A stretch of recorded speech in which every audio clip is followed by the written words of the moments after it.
guys! Welcome back ulit sa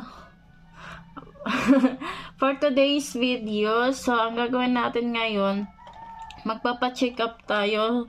Syempre, kailangan pag-aalis, kailangan mag-makeup. Pero light lang yung makeup, guys. Kasi, syempre, di tayo masyadong makeup kasi mapapacheck up lang naman din. So, ibrasan ko muna siya para ano siya. Kasi di pa ako tawag nun. Makapal na yung kilay ko, guys. So, ang gagawin natin for today, so magawa, ito siya.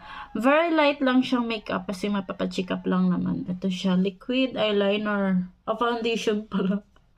Konting foundation lang kasi dyan lang naman din kami.